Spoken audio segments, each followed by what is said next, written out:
가벼진 돌 하나 주어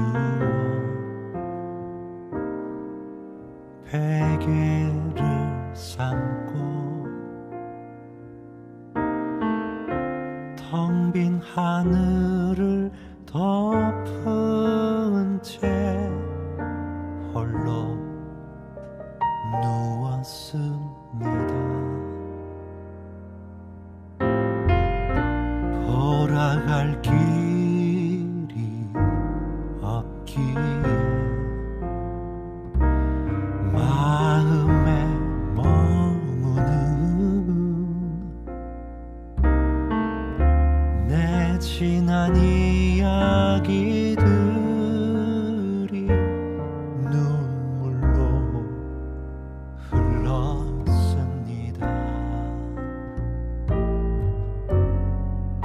차디찬 돌베개 뜨거운 눈물에 젖을 때 들리던 그 음성,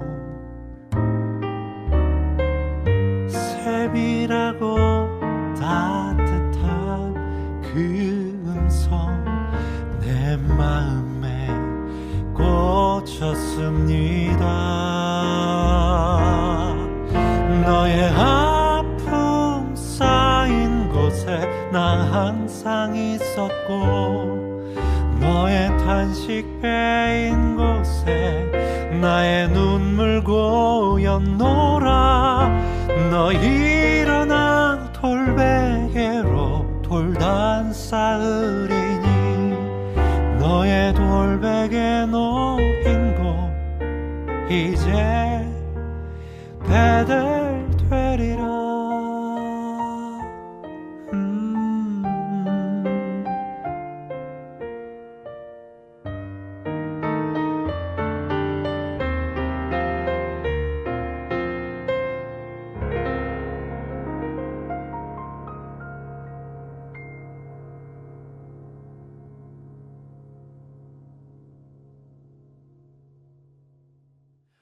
모든 마라톤 선수들이 예외 없이 자신에게 주어진 마라톤을 하기 위해서 다 이렇게 출발선에 몰려들었습니다. 어떤 사람은 초보자였고 어떤 사람은 여러 번 완주한 경험이 있는 사람이었지만 출발선 앞에서는 모두가 다 똑같았습니다. 그들이 어디서 왔든 어떤 실력을 갖췄든 1등을 몇 번 했든 꼴등을 몇 번 했든 출발선은 모두에게 새로운 기회를 부여하기 때문에 그렇습니다. 꿈꾸고 바라던 삶이 무너진 삶이 되었을 때 우리는 다시 시작을 소망하게 됩니다. 무너진 주변의 많은 것이 바로 서게 되기를 바라고 제자리를 찾아가기를 간절히 소망합니다. 그리고 안정적인 삶으로 돌아가기를 학수고대합니다. 혹 이런 소망을 가지고 계신 분들이 계시다면 출발선은 새로운 기회이고 다시 일어설 기회가 될 것입니다.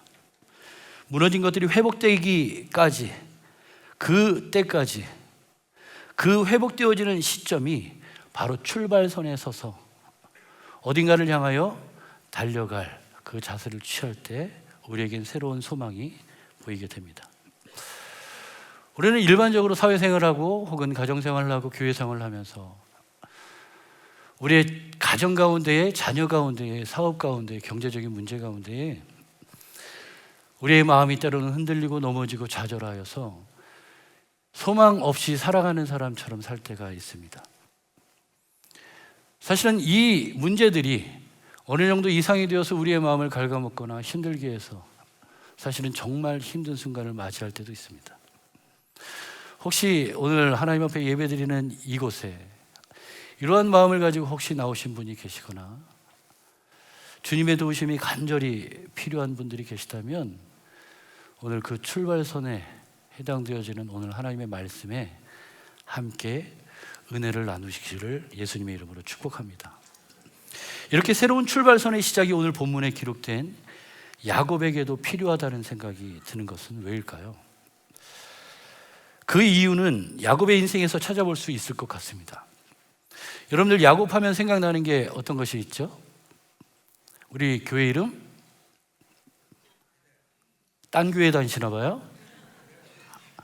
어디 앞에 수정교회 이러실까 봐 참 마음이 졸였는데 우리 교회가 교회 이름으로 삼고 있는 베델, 우리가 베델을 떠올리게 됩니다. 야곱하면 베델, 베델하면 야곱, 이렇게 연관되어져서 떠오르는 이 베델은 창세기 28장에 야곱이 에서를 피해 도망갈 때에 주어진 이름입니다. 야곱이 외롭고 힘들고 쓸쓸하고 정말로 누군가를 의지하고 싶었던 그 마음에 혼자 그렇게 터벅터벅 도망가던 그 길 가운데에 지금 돌 하나를 주워다가 베개를 삼고 잠자리에 드는데 사다리에 오르락내리락 하는 천사들을 보게 됩니다. 그러한 천사들을 보면서 힘을 얻어 하나님 앞에 기도를 합니다. 기도를 해서 결국에 하나님께서는 내가 너와 함께 하겠다라는 약속을 야곱에게 이야기해 주시고, 그리고 그곳을 하나님의 문, 하늘의 문, 하나님의 집이라고 칭하는 그곳을 베델이라고 이름을 붙여서 부르기 시작합니다. 또 야곱하면 생각나는 신앙 고백이 뭘까요? 저는 엘 엘로헤 이스라엘이라고 고백하는 야곱의 신앙 고백이 기억납니다. 엘 엘로헤 이스라엘이라는 말은 하나님은 이스라엘의 하나님. 여러분들, 야곱이 나중에 되돌아갈 때, 고향으로 되돌아갈 때 그가 야곱이 하나님을 만났을 때 이스라엘이라는 이름을 얻습니다. 그런데 이 이스라엘이라는 이름을 얻고 난 뒤에 그것이 너무나도 감사하고 그런 하나님을 고백하기 위해서 그 하나님을 향하여 이렇게 고백합니다. 엘 엘로헤 이스라엘. 하나님, 이스라엘의 하나님. 야곱의 이름이 변하여 이스라엘이 되었습니다. 아직 국가가 형성되기 전이기 때문에 야곱이 이스라엘을 되도록 인도하신 그 하나님, 함께 하시는 하나님을 기억하면서 엘 엘로헤 이스라엘이라고 고백하였던 것입니다. 그리고 이곳에서 이렇게 신앙 고백을 했던 이곳을 야복강, 그 근처에 있는 그곳의 이름을 브니엘이라고 지으면서 여기서 내가 하나님의 얼굴을 대면했다라는 의미를 갖는 이름을 붙이게 됩니다. 여러분들, 야곱은 신앙적으로 참 우리가 본받고 싶은 인물들 중에 한 사람일 수도 있습니다. 그러나 우리는 형 에서를 피하여 도망하였던 야곱, 흔히 우리는 그 신앙 고백과 하나님을 만났던, 하나님이 함께 하신다고 했던 그 베델의 언약을 체결했던 그 야곱을 기억하기도 하지만, 많은 사람들은 야곱을 사기꾼이라는 이미지로 기억합니다. 우리는 그 사건에 대해서 팥죽 한 그릇으로 형 에서의 장자권을 샀던 야곱을 기억합니다. 규정과 양심을 벗어나서 수단과 방법을 가리지 않고 자신의 이익을 위해서 모든 것을 버린 사람, 모든 것을 버린 사람이 아닌 것 같네요. 많은 사람으로부터 버림받은 사람, 자기가 얻고자 하는 것을 얻기 위해서 많은 사람으로부터 버림받은 사람이 바로 야곱입니다. 오랜 시간이 지난 후에 형 에서와 화해를 하기 위해서 야곱이 장자의 명분을 몰래 속여서 그렇게 취하고 난 뒤에 형 에서가 너무나도 무서워서 피해서 삼촌 라반 집에 도망가게 됩니다. 그렇게 도망하고 난 뒤에 많은 시간들이 지나고 난 뒤에 형 에서와 화해를 하고자 청합니다. 형 에서와 화해를 하기 위해서 앞에 가축들과 가족들을 앞세워서 정말 그것을 돈으로 따지면 큰 돈을, 그렇게 많은 선물을 준비해서 형 에서를 맞이하러 갑니다. 사기꾼의 모습으로 형 에서를 피했던 이 야곱은 오랜 시간 지나서 형과 함께 화해할 수 있는 이 시간들을 만들고 가축들을 앞으로 내보내고 식솔들을 앞으로 내보내는 이 모습 속에서 저는 여전히 야비한 야곱에 대해서 생각해 봅니다. 여러분들이 가정 가운데 귀여운 아이가 있을 거예요. 혹은 우리 베델교회 귀여운 아이들이 있습니다. 갑자기 저기 앞에서 1톤짜리 트럭이 막 달려오면 어떻게 합니까? 그 아이가 앞에 있으면 안 돼! 맞아요, 틀려요? 잘하셔야 돼. 다음 주가 어린이주일이니까. 안 돼! 그렇게 해야 되는데도 불구하고 야곱은 가축을 앞세우고 자기 식솔들을 앞세웠습니다. 저는 여기에서 야곱의 야비한 모습이 무엇이냐면, 형 에서가 화가 풀리지 않았으면 그 앞에 선 모든 사람 다 죽음을 맞이하게 될 뿐입니다. 그 선두에 가축과 자기가 사랑하는 사람들을 내세우고 야곱은 맨 뒤에 쳐져서 뒤를 따라갑니다. 자기의 목숨을 유지하고 보존하기 위해서 행렬의 맨 마지막에 남아있는 야곱은 참 야비하고 사기꾼과 동의어로 보이는 이 야비한 야곱으로 표현해도 사실은 부족함이 없을 것 같습니다. 야곱의 가족은 형 에서와 화해를 합니다. 화해를 하고 난 다음에 세겜 땅이라는 곳에 안주하여 살아갑니다. 이제는 야곱에게 13명의 자녀가 있었는데 많이 장성을 해서 한 15년쯤 시간이 지났을까요? 10년 정도? 15년 정도? 그리고 13명의 자녀 중에 10번째의 딸 디나가 있었습니다. 이 디나는 참으로 이뻤겠죠, 그렇죠? 눈에 넣어도 안 아픈 그런 디나였을 것입니다. 12명의 남자아이들이 득실득실거리는데 거기에 여자 한 명 있어도 그 여자아이가 코가 여기에 붙었다고 해도 참 이뻐 보일 것 같습니다. 그 디나가 오늘 하루는 이 세겜 땅의 여인들을 구경하러 나가게 됩니다. 아마 사춘기 정도의 나이 또래였던 것 같습니다. 자기를 꾸미고 치장하고 누구나 다 그렇듯이 그렇게 이뻐지는 거에 관심이 많았던 이 야곱의 딸 디나는 세겜에 있는 여인들이 어떻게 하고 다니는지, 어떻게 자신들을 꾸미는지, 어떻게 멋부리는지, 어떤 생활을 하는지 참 관심이 많았습니다. 그렇게 취미 생활을 즐기던 어느 날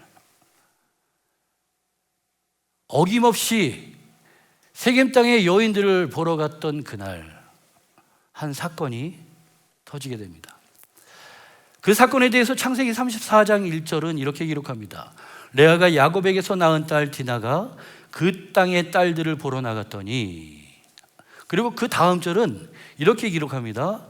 휘 족속 중 하몰의 아들 그 땅의 추장 세겜이 그를 보고 끌어들여 강간하여 욕되게 하고. 세겜 땅에 구경 나간 이 디나를 세겜의 추장이 욕보이는 사건이 벌어집니다.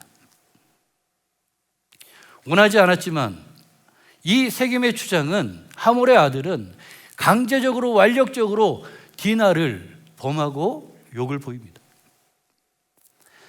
저는 이 34장이 나오는 1절과 2절에 보다라는 단어가 2번 나오는데 저는 여기에 좀 집중합니다. 그냥 벌어진 일이고 하나의 어떤 이 하몰의 아들의 나쁜 마음 때문에 벌어진 이 사건 안에서 보다라고 생각하면서 야곱과 연결시킨 야곱의 가정들을 좀 들여다봤으면 좋겠습니다.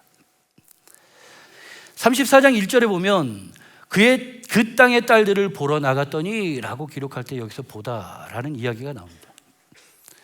사실은 이 원어적인 의미는 어떤 이야기냐면, 여러분들 예를 들자면 항아리가 이만한 게 있습니다. 여러분들은 이렇게 지나가다가 항아리네 이렇게 지나갈 수 있지만 요만한 아이들은 좀 달라요, 그죠? 걔네는 어떻게 해요? 항아리다 이러면서 그 안에 쑥 머리를 집어넣고 하늘을 다 이렇게 헤집고 봅니다.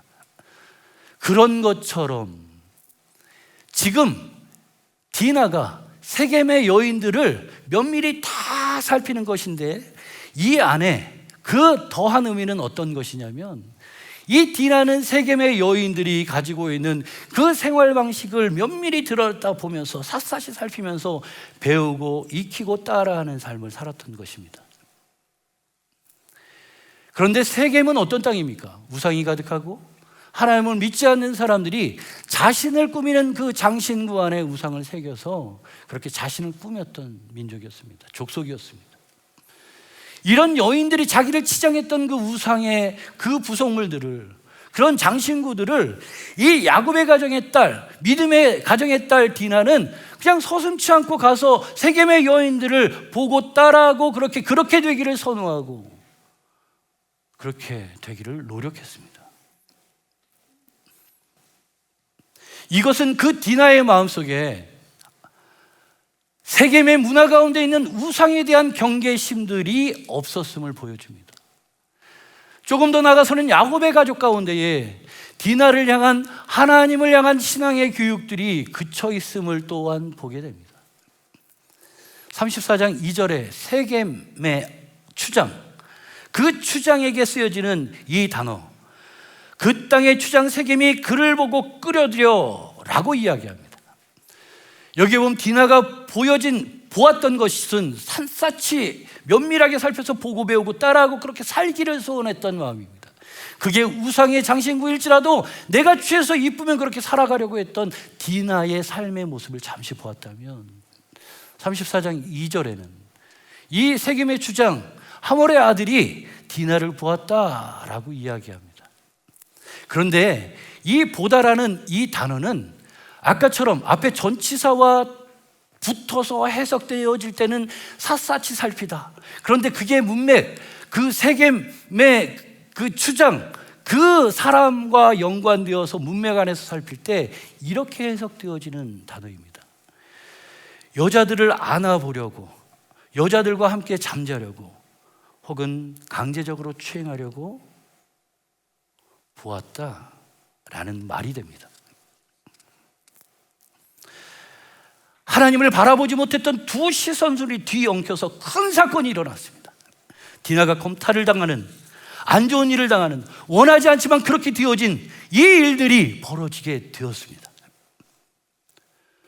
그렇다면 여러분들이 야곱이라면, 여러분들이 디나의 아버지라면 어떻겠습니까?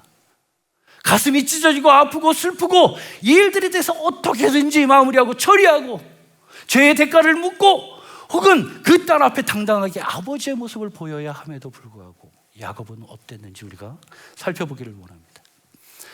34장 5절의 말씀은 그들이 돌아오기까지 잠잠하였다라고 야곱의 모습을 묘사합니다. 그들은 유목을 떠났던 아들들을 이야기합니다. 아들들이 세겜에 정착하여 같이 살지만 반유목 생활을 했던 당시의 족장 시대의 모습들을 상상해 보면 이 아들들은 세겜으로 돌아왔다가 다시 풀을 찾아 떠나고 다시 돌아왔다가 떠나고 이런 일들을 반복을 합니다. 그러면 유목 생활을 떠날 때에 그 다음날 오지는 않습니다. 많은 시간들 혹은 충분한 시간들이 지나야 옵니다. 그런데 이 야곱은 그들을 기다렸다, 잠잠하게 오기까지 기다렸다라고 이야기합니다. 이 잠잠하다는 것은 귀를 이렇게 딱 막는 거예요. 누가 옆에서 뭐하자 하물이 와가지고 얘기합니다. 우리 아들이 그랬다며 미안하다, 우리가 같이 그 디나를 우리 며느리로 삼겠다라고 이야기를 함에도 불구하고 귀를 딱 닫습니다. 이 상황에 디나에게 위로가 되지 못하는 이 야곱의 모습, 그리고 디나는 아들들이 돌아와서 이 문제들을 해결해 줄 것들을 기대합니다. 세겜 추장이 잘못해서 디나를 범했지만 나중에 성경 본문에 보면 디나를 사랑했다라고 이야기합니다. 과정이 좋지 않았지만 이 추장은 사랑하는 마음으로 디나를 자기의 여인으로 취하려고 했지만, 그래서 자기의 아버지에게 이야기하고 이것이 혼사의 문제로 서로 이렇게 좋은 관계로 그리고 아름다운 모습으로 나아가기를 원하는 시도들이 있었지만 야곱은 그것에 응하지 않고 귀를 닫습니다. 그리고 그들이 돌아오기까지, 당시의 족장 시대의 아들들이 많은 집들이 최고입니다. 힘이고 농사고 일이고 모든 것들은 아들들이 우세하고 아들들이 먹어줍니다. 그 아들들이 돌아올 때까지 야곱이 기다렸던 것은 지금 현재 아무것도 할 수 없는 자신의 처지들을 되돌아보고 야곱이 아들들이 돌아와 이 문제들을 해결해 줄 것들을 기대하고 있기 때문에도 그렇다고 생각할 수 있습니다. 또 34장 13절부터 17절에는 이것 때문에, 디나가 어려운 일을 당한 것 때문에 이 아들들이 돌아와서 그러면 우리가 세겜 사람들에게 할례를 받게 합시다 라고 이야기합니다. 할례를 받게 하고 난 뒤에 어떤 일들이 벌어집니까? 할례를 받고 세겜 사람들이 그래 너희들과 화친하자, 함께하자, 그래 우리가 앞으로 잘 지내자, 우리가 잘못했다, 디나를 우리의 며느리로 삼겠다, 내 아내로 삼겠다라고 얘기했음에도 불구하고 그래 그럼 할례를 받아. 우리는 할례를 받아야 함께할 수가 있어. 이방 민족에게 할례, 하나님의 백성의 표식을 행했던 이 믿음 없는 행위들이 지금 야곱의 가정에서 이루어지고 있고, 이것을 행한 세겜 사람들은 3일 뒤에 몰살을 당하게 됩니다. 3일 뒤에 아픔이 극에 달했을 때 걷지도 못하고 움직이지 못하는 그 세겜의 남자들을 이 야곱의 아들들이 싹 다 몰살시키는, 이게 어떻게 하나님의 사람들의 방법입니까? 베델을 고백하고 엘로에 이스라엘을 고백했던 그 이스라엘 야곱의 가정 가운데에 어찌 이런 일들이 있겠습니까? 디나의 문제 앞에서 잠잠하였고, 아들이 돌아오기까지만 기다렸던 이 야곱, 아들들을 의존했던 이 야곱, 그리고 세겜이 몰살당하는 그 순간에 뭐라 아무것도 할 수 없었던 그 야곱, 그리고 난 다음에 이 야곱의 모습 가운데 또 찾아보는 것은 그 일들이 벌어지고 난 뒤에 어떻게 야곱이 반응하느냐. 이 주변에 많은 사람들이 우리를 공격하면 어떻게 돼? 도리어 아들들을 책망합니다. 그러니까 아들들은 도리어 이야기합니다. 우리의 딸 디나, 우리의 동생, 사랑스러운 동생을 저들이 막 이렇게 대하는 것이 마땅합니까? 라고. 제가 보면 질서도 없고 아무것도 없고 계획도 없고 하나님의 백성의 기준들이 아무것도 없이 그냥 일반 세겜 사람들처럼 살아가는 야곱의 가정들을 보게 됩니다. 바로 이러한 문제투성이 신앙의 모습에 모범이 되었던 순간도 있지만 주님 앞에 멀어져 있는 그 사람이 바로 야곱입니다. 무너진 신앙과 가정과 야곱의 권위 없는 모습을 보면서 야곱이야말로 새로운 기회를 맞이하게 해줄 출발선이 필요한 사람이라는 생각을 해봅니다. 이러한 야곱을 하나님께서는 강제적으로 출발선에 세우십니다. 그의 의지와 상관없이 하나님께서는 그를 단지 사랑하심으로 말미암아, 다만 사랑하시기 때문에 그를 새롭게 시작할 수 있는 새로운 기회인 출발선에 야곱을 강건하심으로 세우시는 것을 보게 됩니다. 여러분들은 어떠십니까?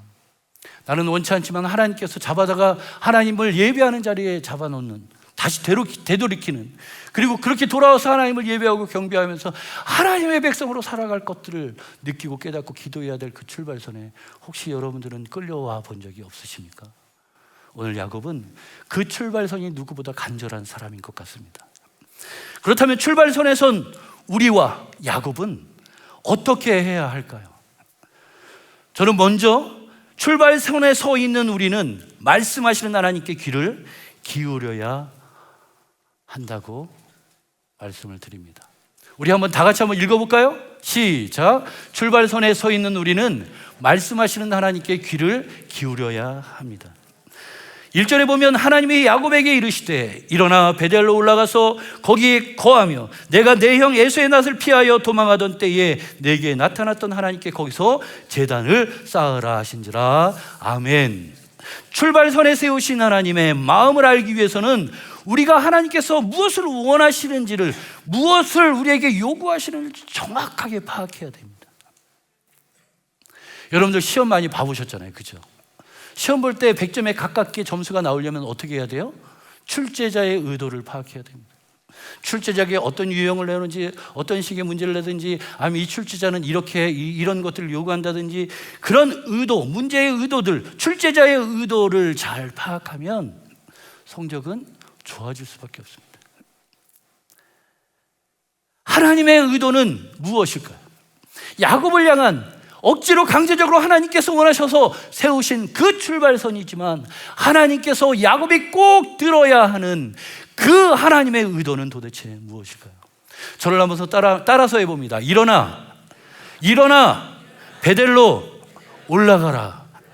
일어나 베델로 올라가라는 것입니다. 거기서 거주하라는 것입니다. 거기서 살면서 에서를 피해 도망하였던 때 나타났던 그 하나님을 기억하라는 것입니다. 그리고 거기서 하나님을 예배하는 제단을 쌓으라는 것입니다. 하나님의 의도는 이것입니다. 엉키고 꼬여져 버린 삶의 새로운 기회로 맞이한 출발선에서 하나님을 예배하는 삶으로 회복하라고 야곱에게 친히 그 출발선에 불러서 세워놓으시고 야곱에게 말씀하시는 것입니다. 그렇기 때문에 우리는 이렇게 말씀하시는 하나님이 무엇을 말씀하시는지 잘 귀를 기울일 수 있어야 할 것입니다. 성경에 보면 일어나 베델로 올라가라 라고 말씀하시는 이 본문을 조금 어렵게 표현하겠습니다. 쿰 엘레 베델이라고 표현합니다. 따라서 합니다. 쿰 엘레 베델. 한 번만 더. 쿰 엘레 베델. 여러분들 쿰 엘레 베델을 기억하라고 제가 이렇게 따라하라고 한 것이 아닙니다. 딱 한 단어만 기억하면 됩니다. 한 번 더 따라합니다. 쿰. 사실은 제가 설교를 준비하면서 이 쿰을 기억하게 해드리고 싶어서 별의별 짓을 다 했었습니다. 어떡하지? 쿰 학교 종이 땡땡땡 쿰 어떻게든 따라해보게 하고 싶었어요. 그래서 이렇게 좀 얌전하게 한 번 그냥 따라하라고 하는 겁니다. 그거를 정성껏 따라하지 않는 분들 다 함께 한번 따라합니다. 쿰. 예, 쿰. 여러분들 쿰 이러니까 나 알아. 어두워서 잘 안 보이는데 그런 분들이 몇 분 계시는 것 같아요. 아시죠? 달리다 쿰. 예수님께서 죽은 소녀에게 딱 앞에 서셔서 그 소녀에게 말씀하십니다. 달리다 쿰, 소녀야 일어나라 라고 말씀하시는 그 주님을 기억합니다. 그 주님이 어떻게 죽은 그 소녀를 살릴 수 있었습니까? 어떻게 그 죽은 소녀에게 생명을 불어넣을 수 있습니까? 그 유일한 이유는 생명의 창조자이신 하나님이시기 때문에 그렇습니다.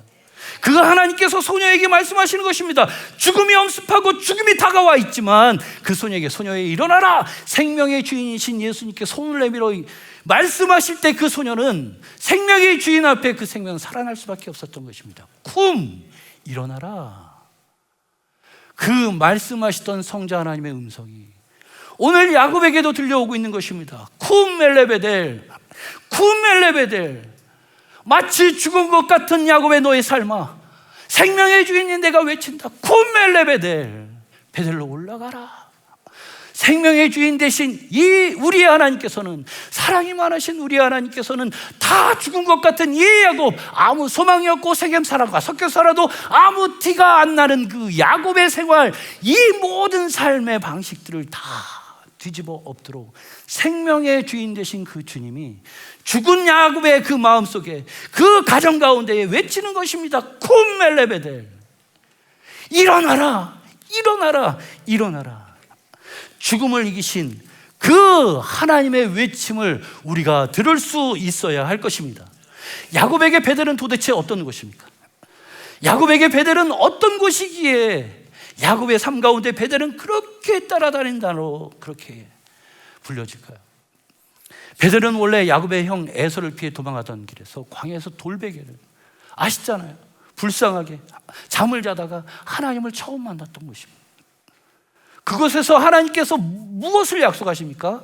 외롭고 슬프고 아프고 아무 소망도 없는 그 야곱에게 어떻게 말씀하십니까? 내가 너와 함께 하겠다. 하나님이 나타나셔서, 제가 보니까 그것도 하나님의 일방적이야. 짜잔, 사랑하시니까 그러는 것 같아요. 짜잔, 나타내. 내가 너와 함께 하겠다.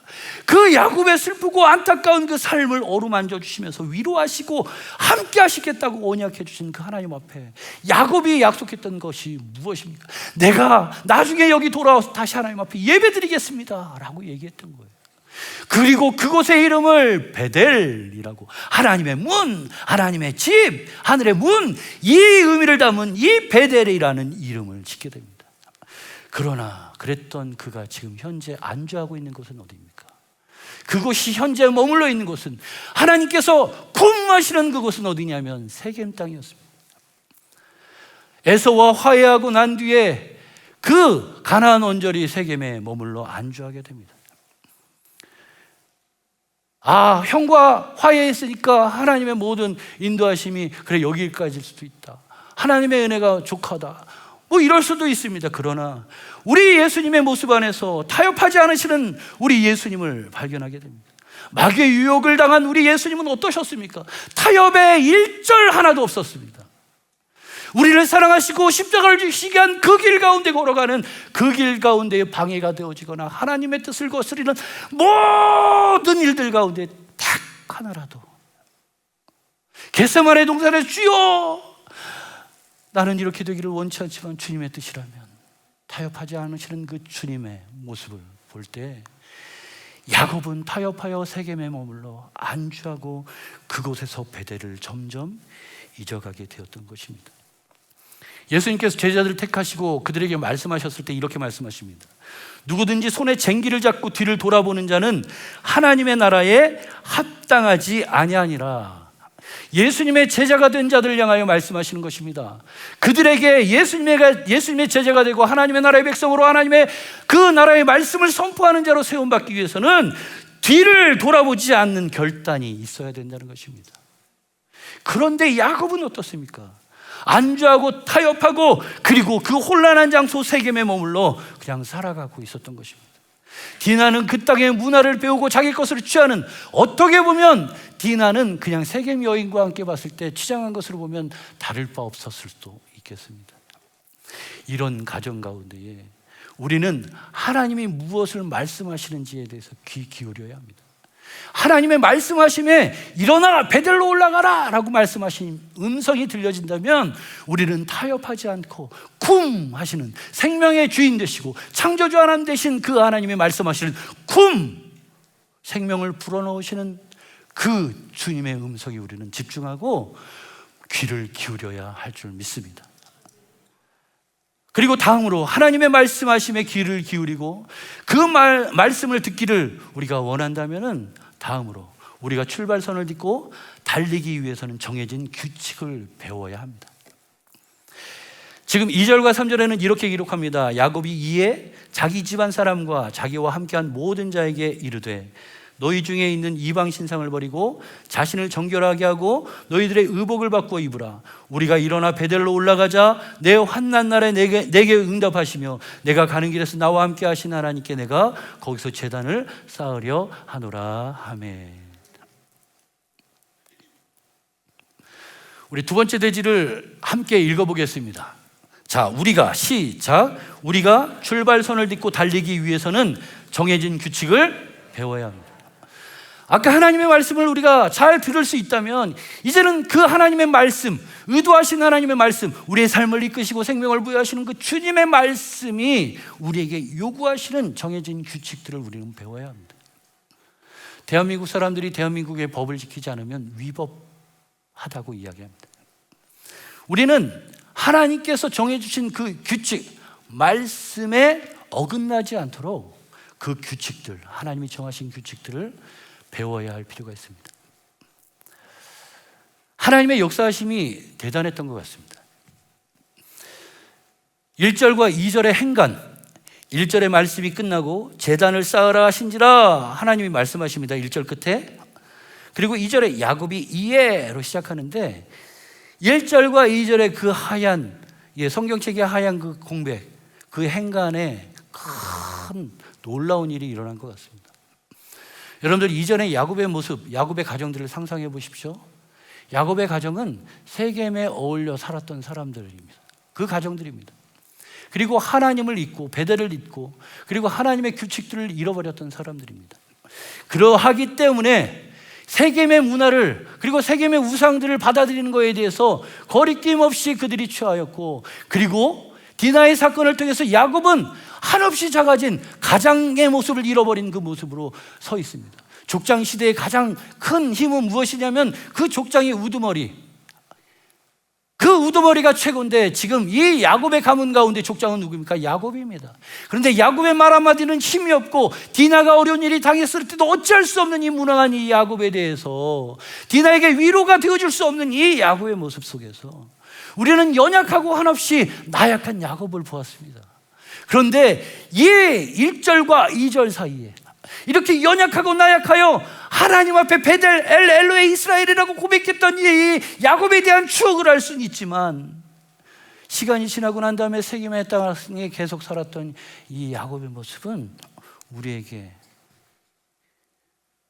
좋은 모습으로 보여지지는 않습니다. 그랬던 그 야곱이 2절에 야곱이 이에 하나님이 말씀하시고 난 뒤에 하나님이 어떻게 역사하셨는지는 잘 모르겠지만 하나님께서 제가 상상해 보면 그러셨을 것 같아요. 아마 위에서 하나님의 강권하심으로 야곱을 두 번 다시 그 세겜에서 안 떠나면 안 될 것 같은 상황과 마음을 주셨던 것 같아요. 하나님이 강하게 임재하심으로 말미암아 야곱이 깨닫게 되는, 그때 야곱이 이에 자기 집안 사람들과 자기 식소들에게 이야기하는 것입니다. 어떻게 이야기합니까? 일어나 베델로 올라가자라고 이야기합니다. 하나님이 야곱에게 말씀하셨던 쿰이라고 이야기하는 이 일어나라. 그러니까 야곱도 하나님의 강권하심으로 말미암아 그 가족들을 향해서, 식솔들을 향해서 그렇게 외치는 거예요. 뭐라고요? 쿰. 야, 이 보세요. 여러분들 1절과 2절 행간 사이에 어떤 일이 있었길래, 그전에는 생각도 할 수 없었던 야곱의 모습입니다. 그전에는 야곱에게 눈을 씻고 찾아도 있지 않았던 모습이 바로 이 담대함과 강한 것입니다. 그런데 여러분들 보십시오. 그 가족들 향해서 쿰, 일어나 베델로 올라가자라고 이야기합니다. 여러분들 여기 앉아 계신 분들 엄마 아빠 많이 계시죠? 저도 아이를 키우다 보니까 그런 게 있어요. 아이 앞에 밉보이면 나중에 잔소리할 때 참 마음이 찔립니다. 그렇죠? 이 야곱의 삶은 그렇게 자녀들과 그 가족 가운데 모범적이진 않습니다. 신앙적이지 않습니다.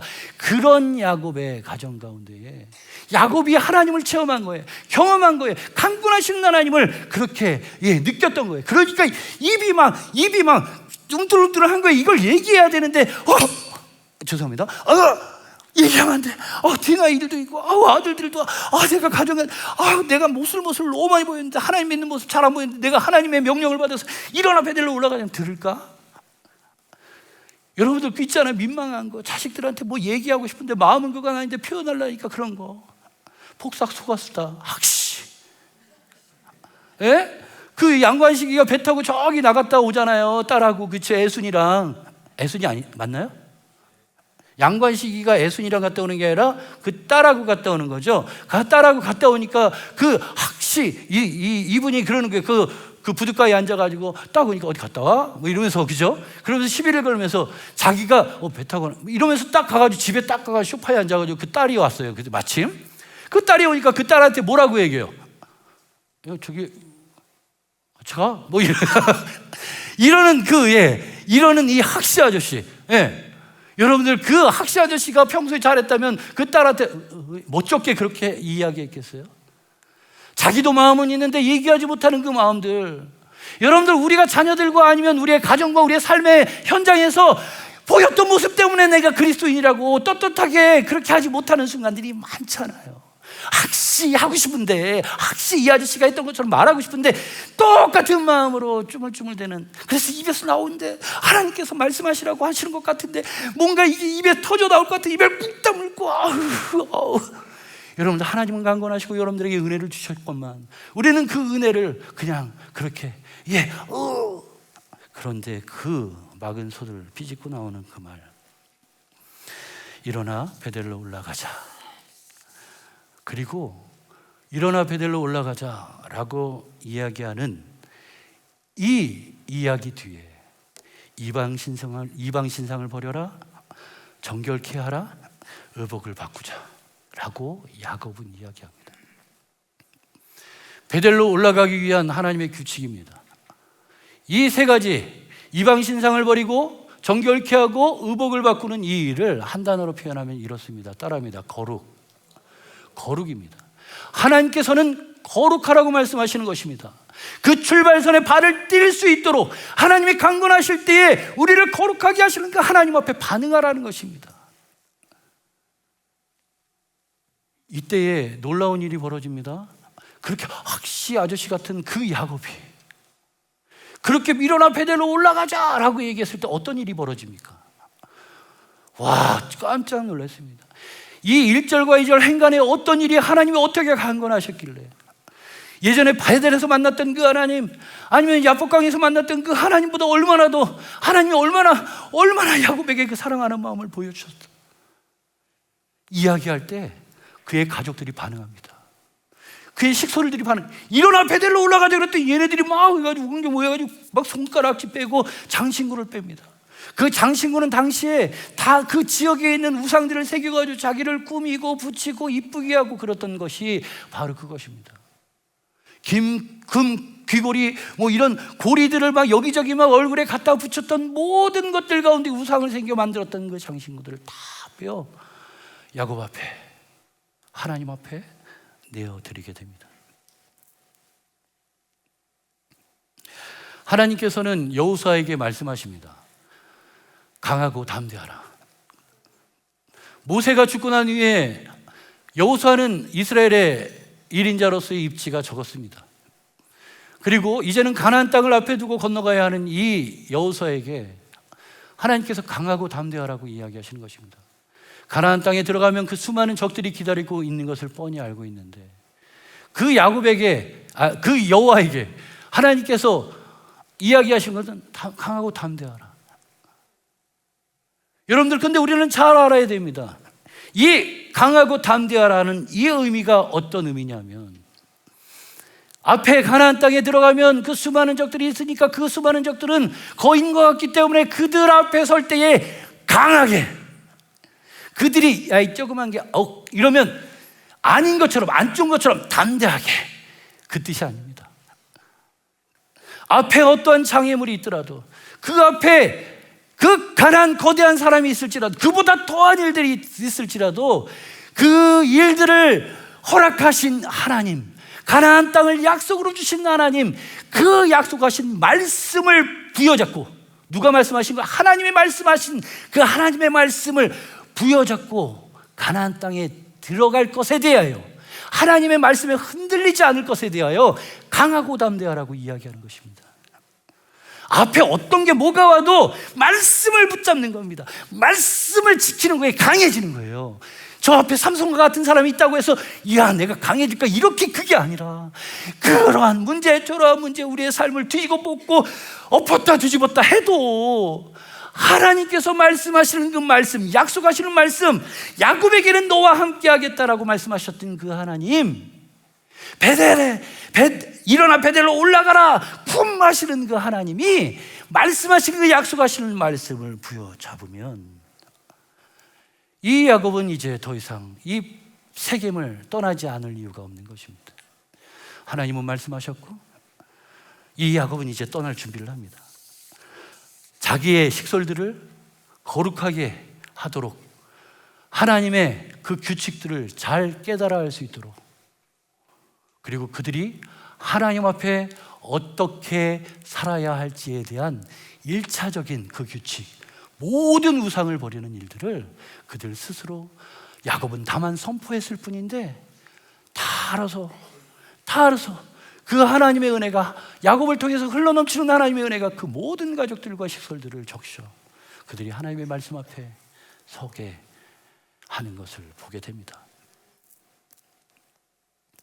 하나님께로 나가는 우리들의 삶이, 가정이, 교회가 하나님께서 세워주신 그 규칙들을 잘 행하고 계십니까? 특히 우리의 삶은 어떻습니까? 우리의 신앙은 어떻습니까? 하나님의 말씀은 늘 우리의 마음속에 고동치는 것 같지만 사실은 예배를 드리고 떠나는 그 시간부터 다시 일주일 뒤에 돌아오는 그 예배 시간까지 세겜의 사람처럼 살지는 않습니까? 주님께서 원하시는 것은 그곳이 세겜이라면 그곳에서 하나님의 베델을 바라볼 수 있는 우리 모두가 되기를 하나님께서는 원하시는 것입니다. 그렇기 때문에 그 현장에서, 나의 삶에서, 가정에서, 혹은 회사에서 주어진 모든 삶의 영역에서 모든 우상들을 제거하고 거룩한 하나님의 백성으로 하나님이 허락하시는 그 규칙들을 지켜 행할 것에 우리는 주목해야 할 것입니다. 이러한 여러분들이 되시기를 예수님의 이름으로 축복합니다. 아멘. 마지막으로 우리에게 강건하시고 임재하시는 하나님을 의지하여, 세 번째입니다. 출발선을 떠난 우리의 다름질은 결승점에 더 가까워지게 됨을 알게 됩니다. 자, 우리 다 같이 한번 읽어볼까요? 시작.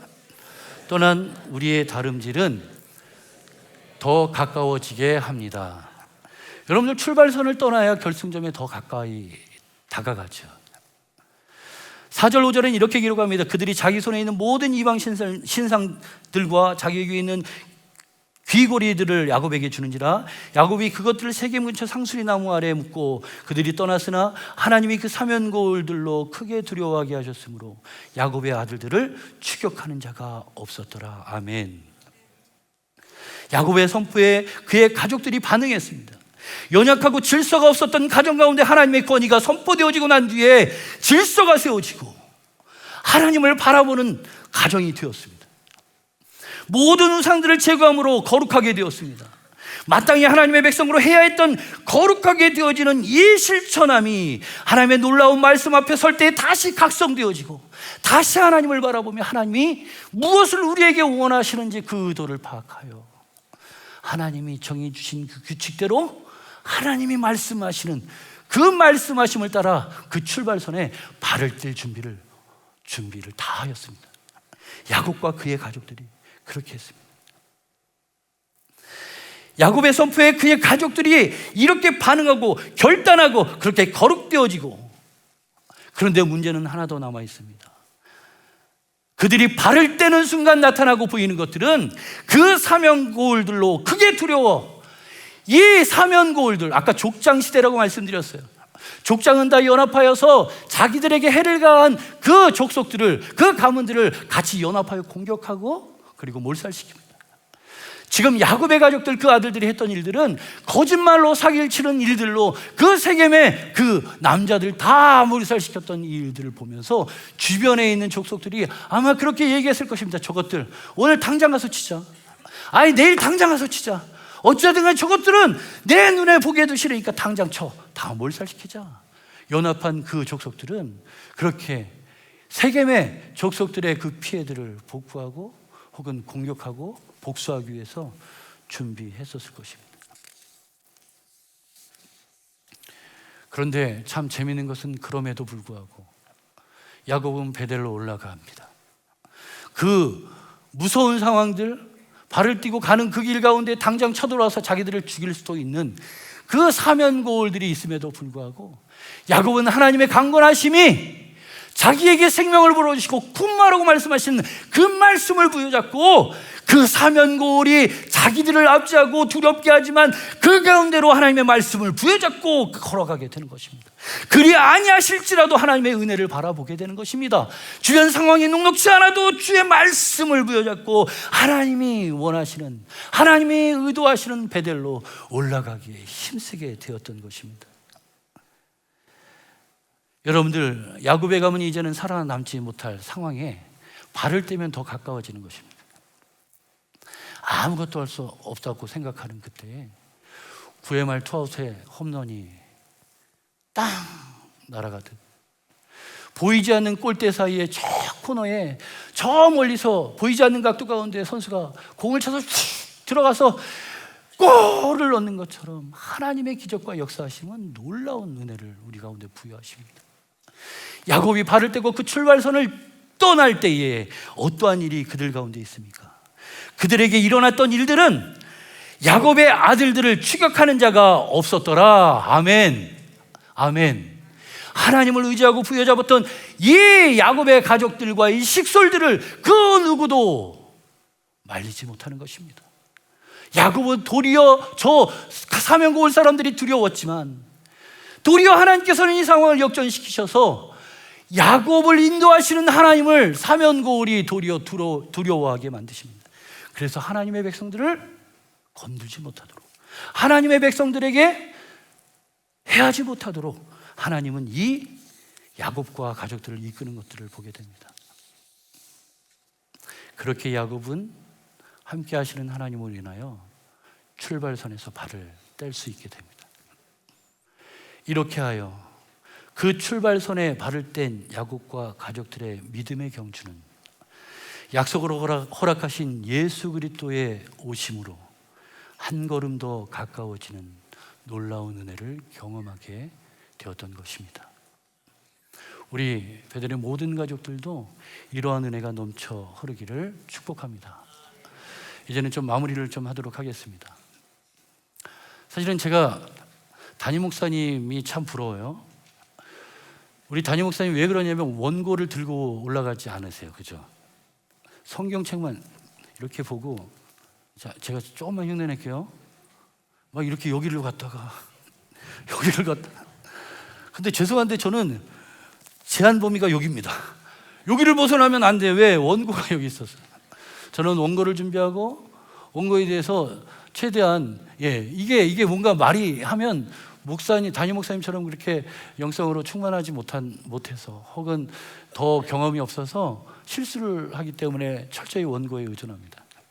그러다 보니까 원고에 의존하다 보니까 많은 분들이 제가 설교할 땐 이렇게 들으세요.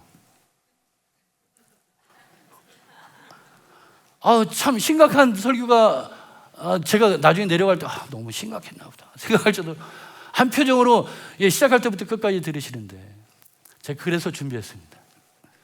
성대의 묘사를 준비했습니다. 마지막은 웃고 가시라고. 자, 누군지 맞춰보세요. 해마러. 이게 너무 똑같을 것 같은데. 누군지 맞춰보세요. 달아요. 양배추가 달아요. 창피합니다. 죄송합니다. 박수까지 칠 일은 아니. 더 창피해져요. 누구예요? 누구요? 양관식. 아까 제가 폭삭소가수다. 양관식입니다. 양관식. 양관식의 역을 누가 맡았죠? 그쵸, 박보검. 근데 가끔 저기서 몇 분이 그러신 것 같아요. 목사님 목소리 때문에 안 거 아니라 얼굴 보고 박보검 닮은 줄 알았어요. 죄송합니다. 양관식이 그렇게 얘기하는 거예요. 애순이는 니어커를 놓고 양배추를 이만큼 담아놓고 여기다 이제 놓고 관식은 그 옆에 생선을 팝니다. 근데 이 관식이는 자기네 집 생선을 팔지 않고 양배추만 팔아요. 그 양배추 그 니어커 옆에서 이렇게 얘기하는 거죠. 달아요. 양배추가 달아요. 이렇게 얘기를 해요. 이 달아요. 저는 이 달아요가 양관식의 그 마음을 그리고 사랑을 표현하는 함축적인 단어 같다라는 생각을 해봅니다. 양관식은 처음부터 끝까지 다 일관되게 이런 식으로 애순이에게 사랑을 표현합니다. 양배추보다 더 단 사랑, 그 사랑의 이름은 십자가입니다. 그 앞에 나아가 거룩함을 호소하고 그 앞에 나아가 하나님의 사랑을 간구하고 그 앞에 나아가 하나님의 나라를 소망하는 우리 모두가 되시기를 소원합니다.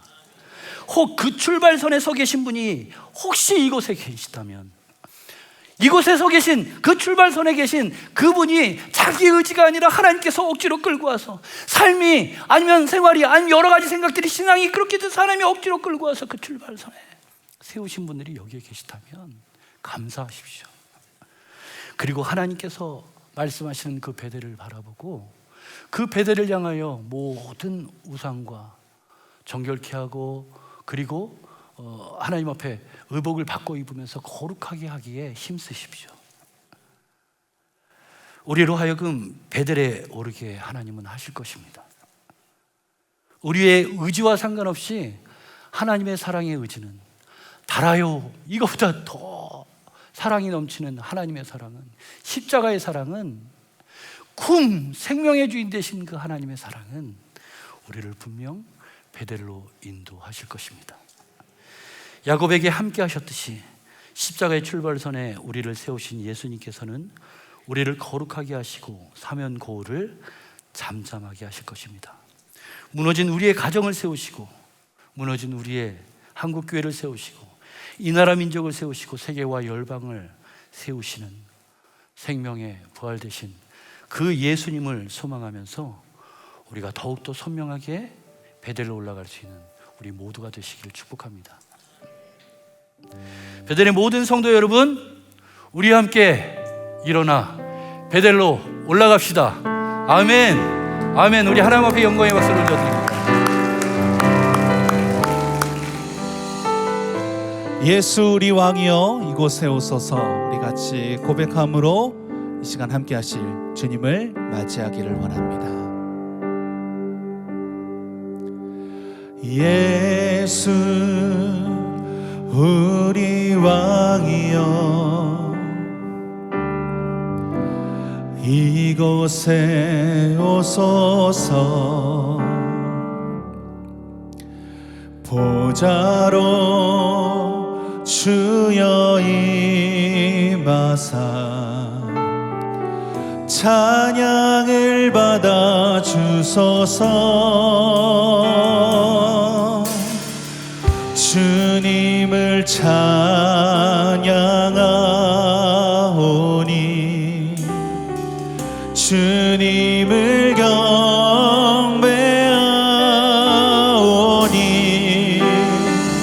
왕이신 예수여 오셔서 찾아나사 다스리소서.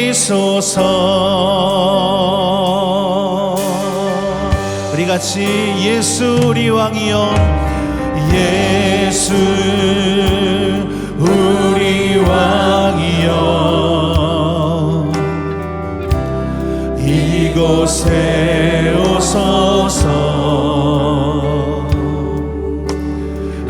보좌로 주여 임하사 찬양을 받아 주소서. 주님을 찬양하오니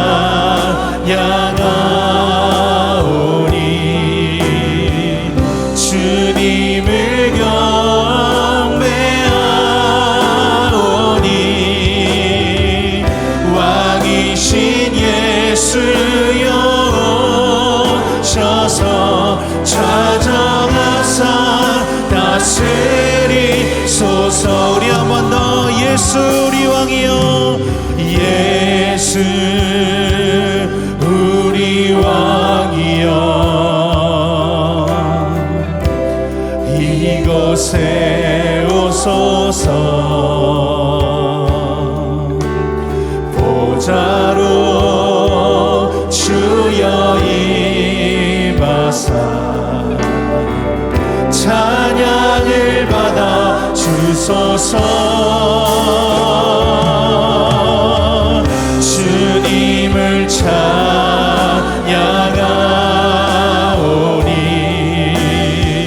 주님을 경배하오니 왕이신 예수여 오셔서 찾아가사 다스리소서. 우리 한 번 더 주님을 찬양하오니 주님을 찬양하오니 주님을 경배하오니 왕이신 예수여 오셔서 찾아가사. 우리 마지막으로 한 번 더 찬양합니다. 주님을 찬양하오니 주님을 찬양하오니 주님을 경배하오니 왕이신 예수여 오셔서 찾아가사 다스리소. 찾아가사 다스리소서. 찾아가사 다스리소서. 찾아가사 찾아가사 다스리소서. 할렐루야. 왕 되신 주님께 박수로 영광 올려드리겠습니다.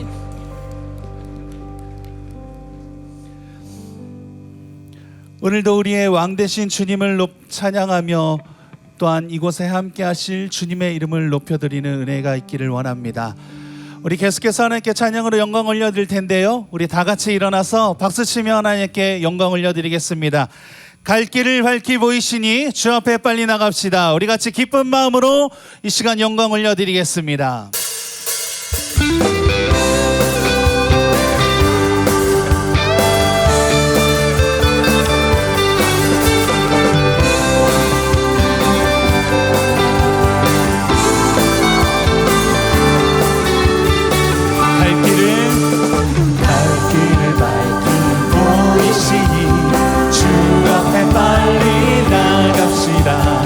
우리를 찾는 구주 예수 고도하신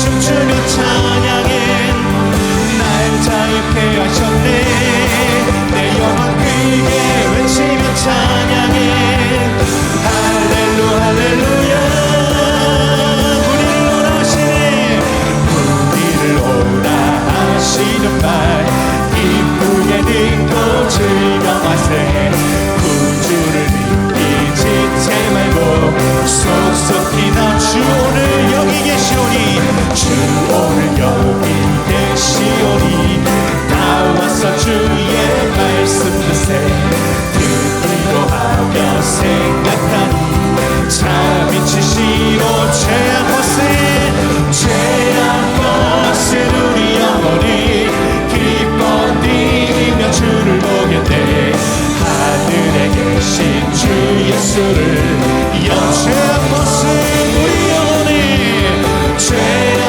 벗은 우리 영혼이 기뻐 뛰며 주를 보겠네 하늘에 계신 주 예수를 우리 계속해서 내 영혼 기뻐 춤추며 찬양해 날 자유케 하셨네 내 영혼 크게 외치며 찬양해 우리 한 번 더 내 영혼 기뻐 춤추며 찬양해 날 자유케 하셨네 내 영혼 크게 외치며 찬양해 할렐루야 할렐루야 주 오늘 여기 계시오니 다 와서 주의 말씀 듣세 듣기로 하며 생각하니 우리 마지막으로 한 번 더 찬양합시다 주 오늘 여기 계시오니 다 와서 주의 말씀 듣세 듣기로 하며 생각하니 참 미치시로다 우리 계속해서 박수치며 주님께 찬양으로 영광 올려드리겠습니다. 우리 주님 승리하셨습니다.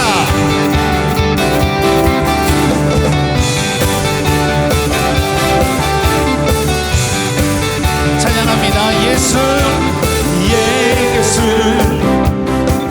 주 승리하신 찬양해 예수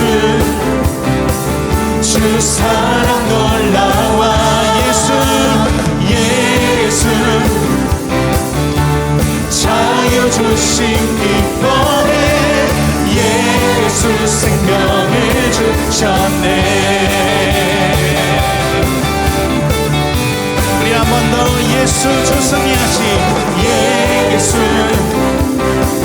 주 승리하신 찬양해 예수 주 사랑 놀라와 예수 자유 주신 기뻐해 예수 생명을 주셨네 구원의 주님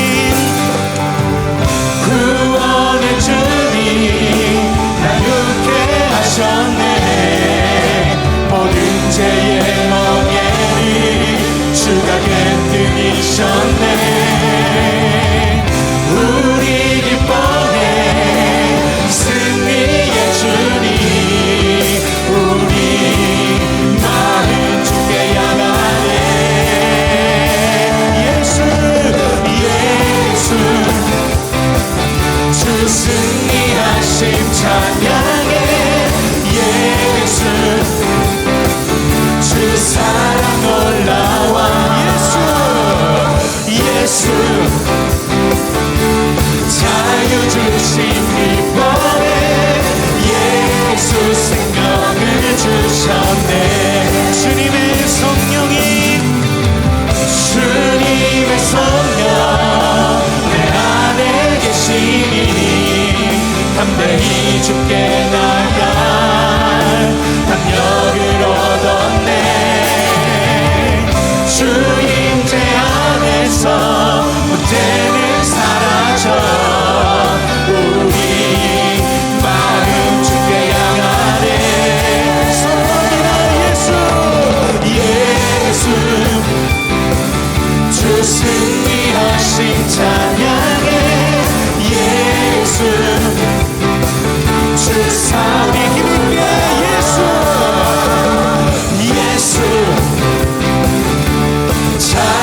주신 기뻐해 예수 생명을 주시네. 우리 한 번 더 구원의 주님이 자유케 하셨습니다.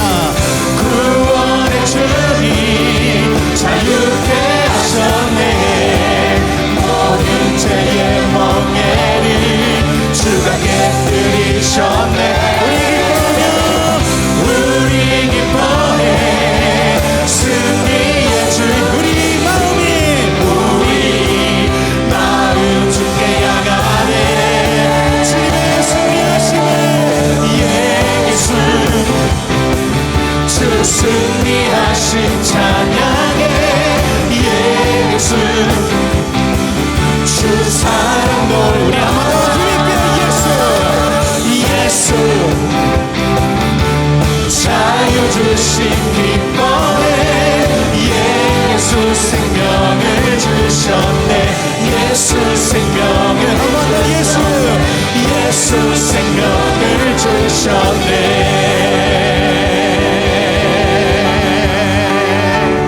할렐루야. 주님의 승리하심을 찬양합니다. 우리 박수로 영광 올려드리며 다시 한번 주님의 이름을 찬양합니다. 할렐루야.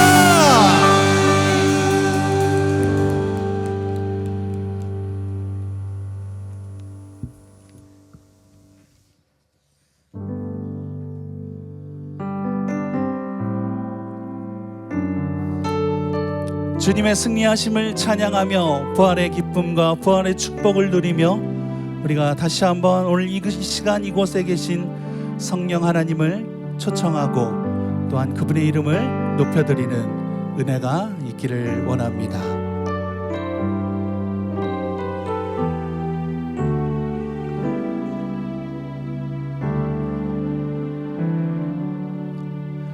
오늘 이곳에 계신 성령님 우리에게 말씀하시고 우릴 가르치소서. 닫힌 우리 맘 열어주시고 주의 빛으로 밝혀 우릴 인도하소서. 오늘 이 시간 오늘 이곳에 계신 성령님 우리에게 말씀하시고 우릴 가르치소서. 닫힌 우리 맘 열어주시고 주의 빛으로 밝혀 우릴 인도하소서. 주님보다 앞서지 않고 겸손하게 주님의 말씀 기다리니 주님 손에 우릴 드립니다. 사랑으로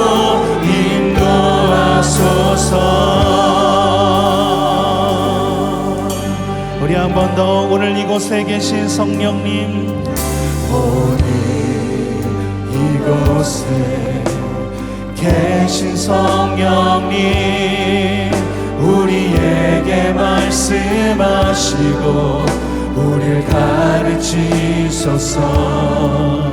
닫힌 우리 맘 열어주시고 주의 빛으로 밝혀 우릴 인도하소서. 주님보다 앞서지 않고 겸손하게 주님의 말씀 기다리니 주님 손에 우릴 드립니다. 사랑으로 인도하소서. 주님보다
말씀으로 인도하소서.